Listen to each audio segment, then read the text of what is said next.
এই ঘটনার সঙ্গে কোনো বিতর্ক আছে?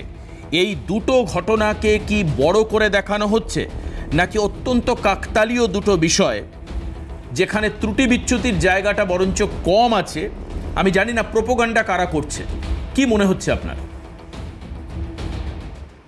দেখুন দেবাশিস বাবু, প্রথম কথা হচ্ছে যে দুটি ঘটনা যে পৃথক, এটা আজকে দলের পক্ষ থেকেও বলা হয়েছে, একটু আগেই আপনি দেখালেন। এখন বিষয়টা হচ্ছে দুটি ঘটনা পৃথক, মানুষের তো একটা বেসিক কমন সেন্স থাকে। যারা দুটির সাথে লিঙ্ক করতে চাইছেন, যতক্ষণ একটা তরফে ট্রান্সপারেন্সি অভাব হয় তখন অনেক কিছু গল্প ভাসানো যায়।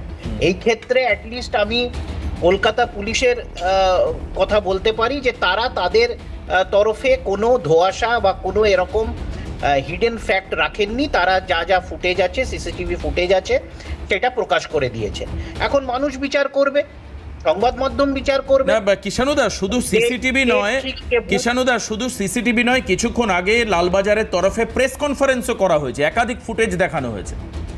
আমি সেটাই বলছি, কলকাতা জুড়ে শুধু একটা সিসিটিভি তো নেই, বিভিন্ন জায়গায়, এবং যেই জায়গার কথা হচ্ছে ওটা শহরের একটা প্রাণ কেন্দ্র, আর্টওয়াইল আমাদের seat of the government, Writers' Building এর সামনে।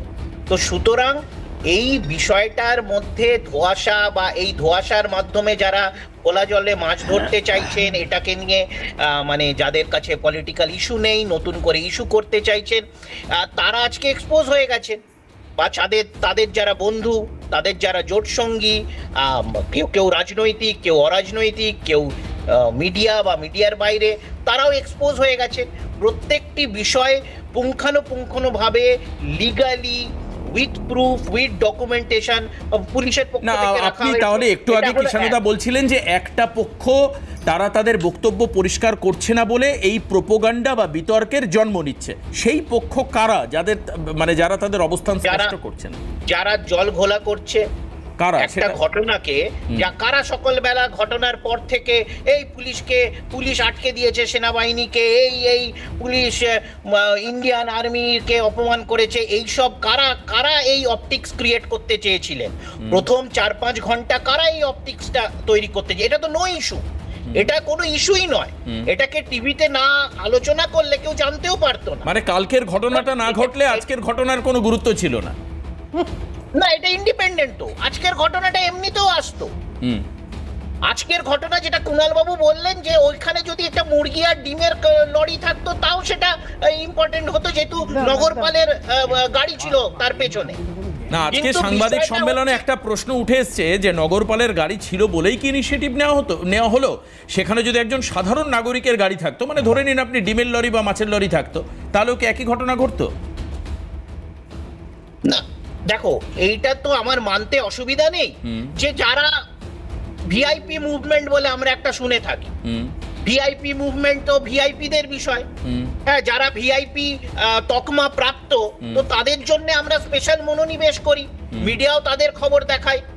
আজকে আমার গাড়িতে কেউ ধাক্কা মারলে সেটা খবর হবে, নাকি কোনো গণ্যমান্য ব্যক্তি তার গাড়িতে ধাক্কা মারলে সেটা খবর হবে? তো এইটা তো আমার মানতে অসুবিধা নেই যে নগরপালের গাড়ি বলে তার জন্য গুরুত্বটা বেশি। কিন্তু এইখানে একটা রাজনৈতিকভাবে যারা সম্পূর্ণভাবে দেউলিয়া, তাদেরকে আজকে সেনাবাহিনী এতদিন ধর্মকে পণ্য করছিলেন, কখনো দেশকে পণ্য করছিলেন, এখন তারা সেনাকেও পণ্য করছে। যদিও এটা নতুন নয়, এর আগে আমরা শুনেছি এদের নেতা কৈলাস বিজয়বর্গী বলেছে অগ্নিবীররা 4 বছর পর রিটায়ার করার পর তারা বিজেপি অফিসের দারোয়ান হবে। আমরা দেখেছি মোদিজি কি সেনা বলে ভারতীয় সেনাকে অপমান করেছেন যোগী আদিত্যনাথ। ভারতের ঐতিহ্যবাহী, ভারতের বীর সেনানীদের অপমান করা হয়েছে মোদিজি কি সেনা বলে। আমরা দেখেছি মোদিজি প্রধানমন্ত্রী হয়ে অযাচিতভাবে সেনাবাহিনীর ইউনিফর্ম পরে উনি কখনো ফটোশ্যুট করেছেন, কখনো তার প্রচারে সেই ছবি ব্যবহার হয়েছে। তো বারংবার সেনাবাহিনীর বলিদানকে তারা রাজনৈতিক পণ্য করেছেন। পুলওয়ামাতেও দেখেছি, বেলগামও একটা ছোটখাটো চেষ্টাও দেখেছি। একদমই। আমি এই বিষয় নিয়ে কিষাণুদা, আমি শতরূপাদির কাছে যাই।